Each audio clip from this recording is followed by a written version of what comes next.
morning. Welcome to the Morning Expresso. I'm Charulata Biswas and here's a look at the top stories of the day.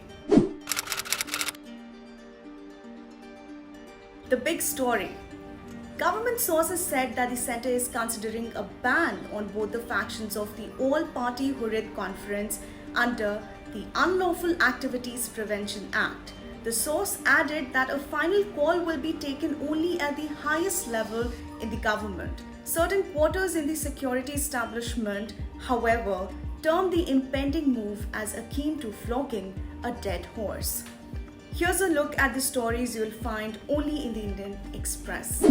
The National Investigation Agency NIA has proposed to charge the 15 people arrested in the Elgar Parishad case with 16 offences, including waging a war against the country, which has a maximum punishment of death. However, the NIA does not mention the conspiracy to assassinate Prime Minister Narendra Modi, which was highlighted by Pune police in its proposed draft charges earlier.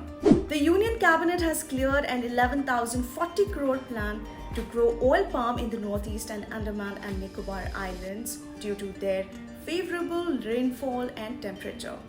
The clearance comes despite objections raised by India's top forestry research institute against introducing the crop in biodiversity-rich areas. Leader of opposition in Rajya Sabha and senior Congress leader Mallikarjun Kharge spoke at Indian Express's Idea Exchange program, where he cited speeches by BJP leaders to assert that it's up to the government to run parliament. He also claimed Punjab Congress crisis is resolved and the party will return to power, and said it's not up to Rahul Gandhi alone when asked why he has not filed an FIR if his phone was tapped.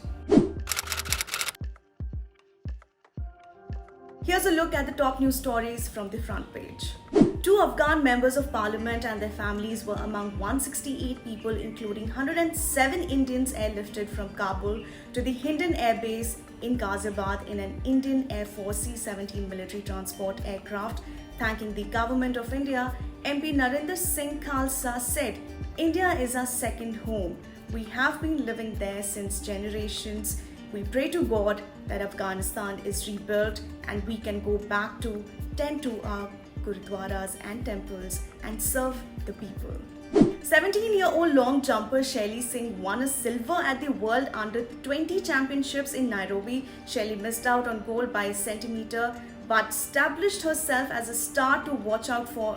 Incidentally, Olympic gold medalist javelin thrower Neeraj Chopra became the Under-20 world champion 5 years ago. Brought up by a single mother who learned tailoring to earn a living, she has been mentored by long jump great Anju Bobby George and coached by her husband, Robert. Here are the must-reads. As the Sri Jagannath Temple in Odisha's Puri, one of the 4 pilgrimage centers for Hindus, reopens its doors after 4 months to devotees from across the nation, a strategy that could possibly be a template for other religious shrines in these pandemic times is being put to test.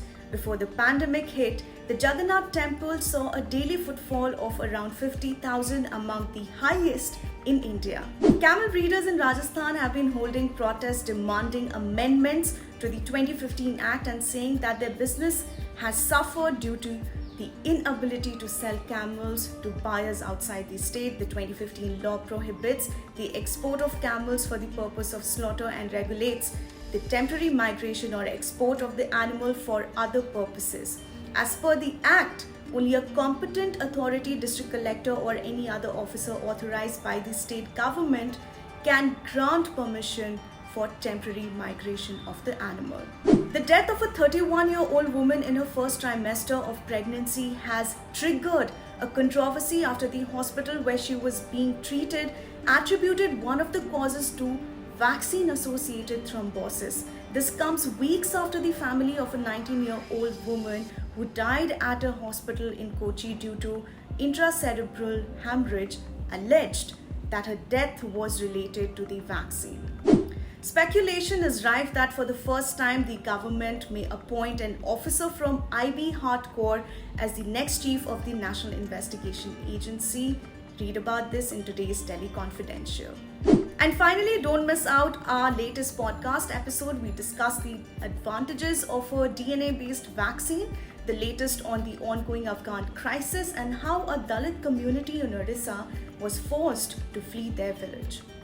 That's all for today. Tune in every morning to catch the latest from Indian Express for all the news updates. Visit our website www.indianexpress.com. Don't forget to subscribe our channel. Thank you for watching.